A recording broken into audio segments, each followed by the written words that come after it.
안녕하세요. 박현석 교수입니다. 학습 활동 6-4,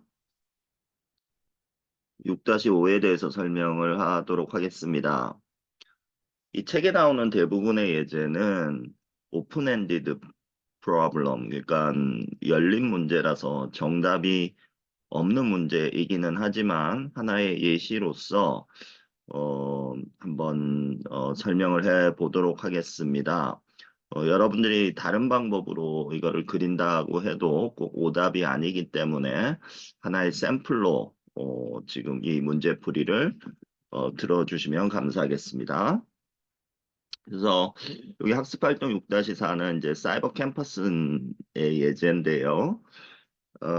먼저 6-4에서는 이제 하이라이트를 시켜서 사이버 캠퍼스 시스템에서 액터와 유스케이스를 이제 잡아내는 일을 해보자는 거죠. 그래서 일단 하이라이트 하는 작업인데, 요거를 좀, 내가 강의 자료로 마련해뒀던 비슷한 예제로 한번 보면요. 예를 들면, 여기에 이제 이화여대 학생, 이화여는 사이버 캠퍼스에 접속하여 학번과 비밀번호를 사용하여 로그인하면 자신이 수강하는 과목, 첨강하고 있는 과목에 해당하는 사이버 클래스가 개설되어 있는 것을 확인할 수 있다. 뭐 이런 문구가 이렇게 있었다고 할 때, 중요하다고 하는 것을 이렇게 형광펜으로 이렇게 하이라이트 시킬 수 있고요. 그래서 여기는 이제 동사는 유스 케이스일 확률이 높고 명사 중에서 이제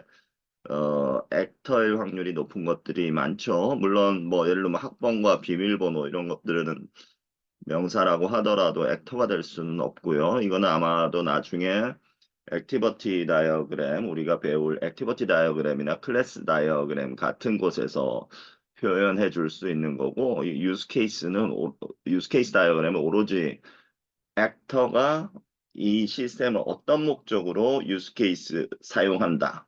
요것만 명시하면 되는 거기 때문에 그런 정보들을 뽑아내면 되겠습니다.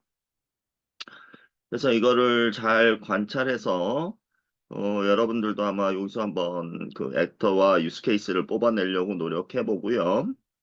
그 결과는 뭐 이런 식으로 되겠죠. 그래서 그 유스 케이스는 이와 같은 동사들을 여러분들이 이걸 잘 읽어보면 비슷하게 추출할 수 있을 거고요. 액터가 될 후보들은 이런 유스 케이스를 사용할 수 있는 주체들, 학생, 교수, 관리자, 수강생, 청강생들이 여기서 우리가 이제 뽑아낼 수 있을 듯합니다. 한국말에서는 좀 주어가 생략되는 경우가 있기 때문에 액터가 좀 불분명할 수도 있겠지만 일단은 어느 정도는 뽑아낼 수 있을 듯합니다. 자, 요런 예제를 가지고 이 문제를 한번 풀어보면 될 것 같은데요. 뭐 거의 비슷한 스크립트인데, 자, 여기서, 학생이라는 게 아마 액터일 것 같고요. 그죠?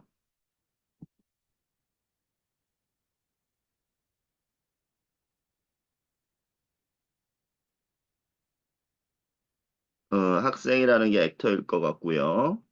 그 다음에 교수도 액터일 것 같고, 또한 이 학생은 두 개로 분류가 되네요. 수강생과 청강생. 뭐 이거 교수는 반복적으로 나오는 거고 학생도 반복적으로 나오는 거고요. 오케이. 그러면 여기서 이제 액터들은 대충 학생이 있을 것 같고요.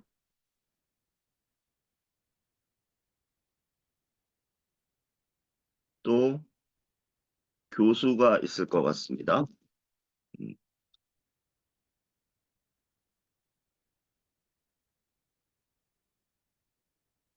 그게 아마 다른 미리 그려놓었던 다른 어떤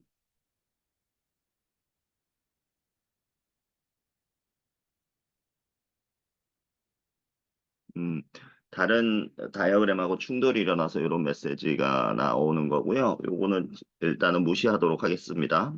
여러분들은 아마 이런 메시지가 안 나올 것 같고요. 내가 다른 그림도 그려놨기 때문에 아마 이런 메시지가 나오는 것 같고요. 자, 그러면 여기서 또 수강생과 청강생으로 나눌 수 있다고 했으니 학생은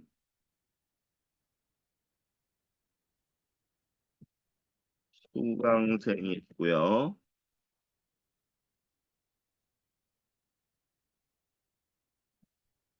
청강생이 있다. 이렇게 나눌 수 있겠고, 뭐, 요 문맥을 잘 파악하면, 얘네들의 관계는 제너럴라이제이션 관계다. 라고 이렇게 뭐 설정해주면 더 좋을 것 같기는 합니다. 그러니까 상하 관계죠. 두 관계가.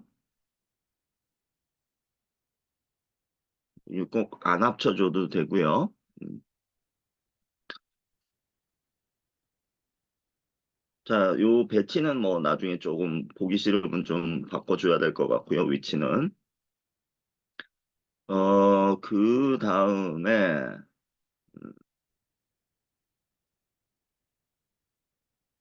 이걸로 할까요? 그 다음에, 유스 케이스를 좀 뽑아 보면, 여기에 로그인 한다는 정보가 있는 것 같고요. 그래서 이게 과목에 접속한다가 로그인한다. 뭐, 글쎄요. 이것도 일단은 접속한다 넣어두고, 교수가 업데이트한 수업 자료를 다운받는다. 그 다음에, 수업을 듣는다. 교수는 동영상 강의를 업로드한다. 학생은 해당 동영상 강의를 듣는다. 여기서 말하는 거는 이제 오프라인에서 이렇게 이런 수업들을 듣는다가 아니고 사이버 캠퍼스에서 클릭해서 이런 것들을 업로드하거나 듣는다라는 뜻이겠죠. 그 다음에 학생은 과제물을 제출한다. 그 다음에 필요에 따라서는 파일도 첨부한다고요. 교수는 과제물을 평가해서 성적을 입력한다. 교수는 공지사항을 올린다. 그 다음에 학생들은 공지사항을 확인한다. 뭐 이런 그 동사들이 있습니다. 그죠? 그럼 이게 이제 생각보다 좀 많은 것 같고요. 그러면 일단 너무 어렵게 생각하지 말고 여기다가 하나하나 그냥 동사가 됐던 것들 로gin하다는 좀 나중에 합시다. 어, 그 수업 자료를 다운받다.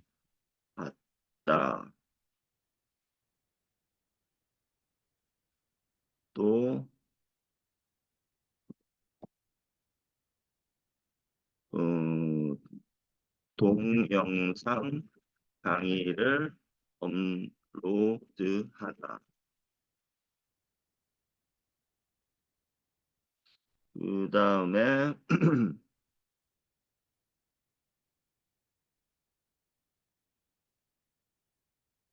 요거는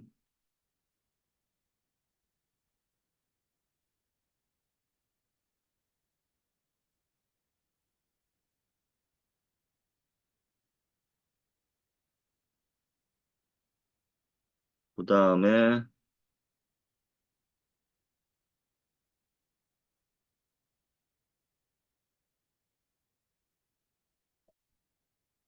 동영상 강의를 듣는다. 좀 천천히 해보겠습니다.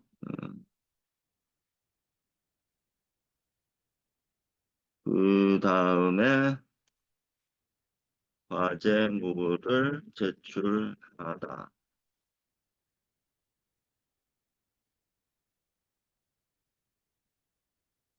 필요에 따라서는 파일을 첨부한다. 이것도 일단 스킵하고요.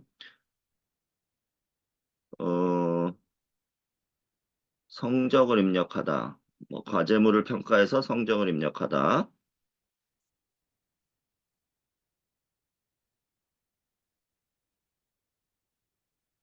그 다음에 공지사항을 올리다.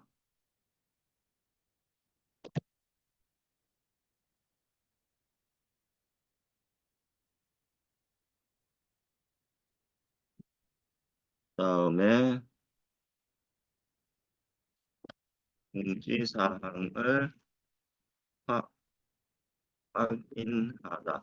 아마 내가 좀 빼먹은 게 있을 수도 있을 것 같고요. 여기 동사들 파란 줄 친 것들을 위주로 유스케이스 다이어그램을 그렸고 노란 거 위주로 액터를 이제 그려놨습니다.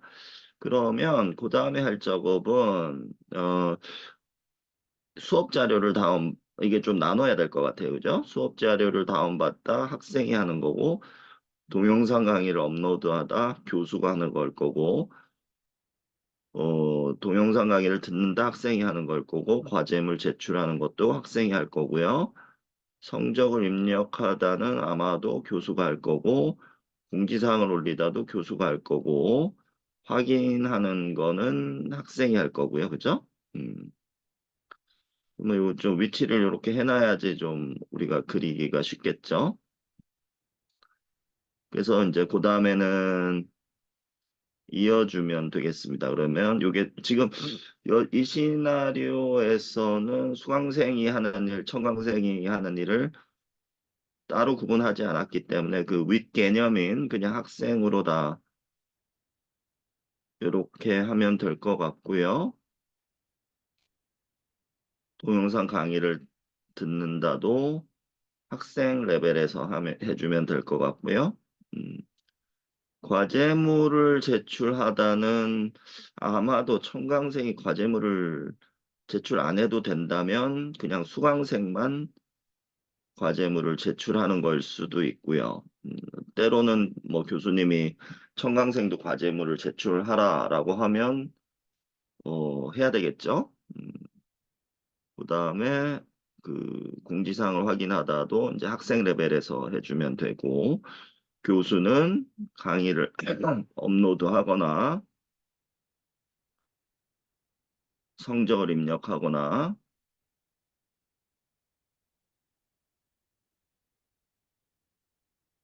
공지사항을 올릴 수 있을 듯합니다. 그죠?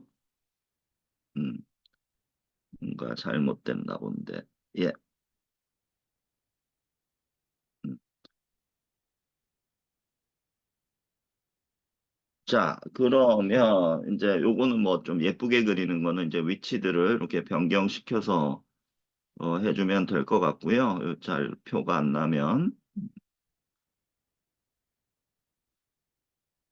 그 다음에 아까 얘기했던 요 로긴 같은 거는 어떻게 취급을 해야 되냐 하면 로gin하다도 분매 동사이기는 한데 이 사이버 캠퍼스 그러니까 유스 케이스 다이어그램이라는 거는 누가 이 시스템을 왜 사용하냐라는 것을 표현해 주는 거기 때문에 이렇게 탑 레벨만 표현해 주는 게 좋고요.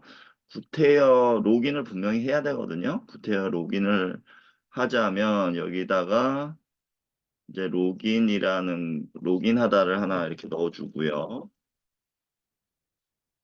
이것들을 하기 위해선 전부 지금 include를 해야 될 것 같아요. 그죠? 그래서 이 include I 이걸로 전부 하나하나 다 연결시켜 줘야 되는데 이거는 너무 좀 지저분해 보이면 생략해도 좋을 것 같습니다. 그래서 일단은 이해하기 쉽게 만들어 줘야 되기 때문에 유스케이스 다이어그램 복잡하게 그리면 안 되거든요. 그래서 이거는 꼭 안 해줘도 되는 걸 수도 있고 또 로gin이 중요하다라고 생각하면 이런 식으로 여기까지도 전부 인클루드를 해주기는 해야 되는데 나는 개인적으로는 이거 좀 너무 좀 지저분해 보인다라고 생각하고요. 그래서 이게 정답이 없는 문제이기 때문에 이제 조금 그냥 간략하게 그려주면 제일 좋은 것 같기는 합니다. 그래서 이거는 다 그냥 삭제해버려도 될 것 같고요. 아까 나온 거 중에 하나 이제 마지막으로 빼먹은 게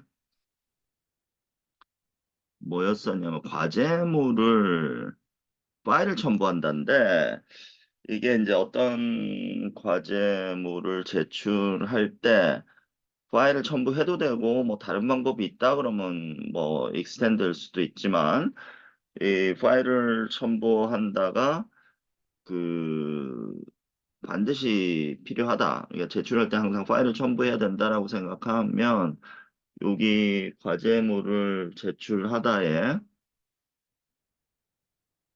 include를 해주면 되겠습니다.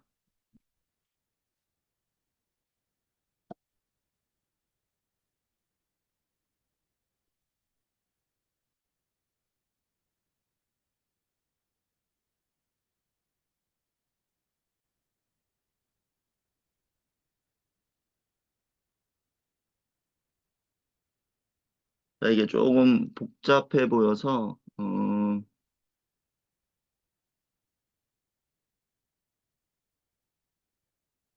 자, 이렇게 이제 로gin은 일단은 삭제했고요. 여기 파일을 첨부하다를 이렇게 include 또는 extend로 그러니까 해석을 어떻게 하느냐에 따라서 좀 달라질 것 같은데 이런 식으로 첨부할 수 있을 듯 합니다.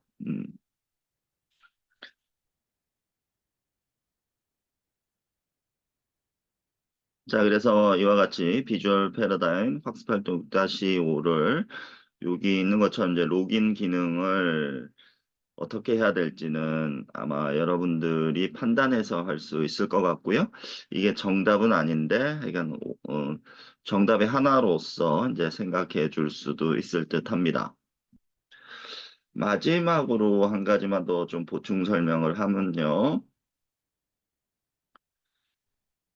이런 그 유스 케이스 다이어그램은 보통 이제 너무 복잡하게 그리면 안 되고요. 복잡한 것들이 프로세스가 있으면 이거는 우리가 뒤에 설명할 액티비티 다이어그램이나 클래스 다이어그램, 시퀀스 다이어그램에서 설명해 주면 되겠고 여기서 유스 케이스 다이어그램의 주 목적은 지금 이 시스템 가지고 우리가 하고 싶은 게 뭐다만을 나열하는 거기 때문에 탑 레벨만 좀 그려주는 게 좋습니다. 보통 10개에서 25개 이하. 그러니까 유스 케이스 다이어그램 하나당 뭐 이게 꼭 뭐 정해진 규칙은 아니지만 말 그대로 룰 오브 썸이죠. 그래서 이런 다이어그램은 이런 식으로 그리면 안 됩니다. 이게 지금 여기서는 탑 레벨에 내가 뭘 한다, 뭘 한다, 뭘 한다 이것만 지금 표현하고 있지. 만약에 유스 케이스 다이어그램을 이렇게 그릴 수는 있거든요. 마치 기차처럼 이렇게 플로우 차트처럼 이렇게 그릴 수는 있는데 이렇게 그리면 안 됩니다. 그러니까 이게 좀 너무 복잡하고요. 지금 이 정도면. 그렇다고 이걸 꼭 틀리다라고 할 수는 없어요. 근데 유스 케이스 다이어그램은 이와 같이 단순하게 그려놓고 이제 코끼리가 여러 방향에서 어떤 시스템을 보는 것처럼 조금 더 자세한 로그인한 다음에 뭐 하고 뭐 하고 뭐 하고 이런 거를 표현하고 싶다면 그건 다른 다이어그램에서 하는 게 좋을 듯 합니다. 수고했습니다.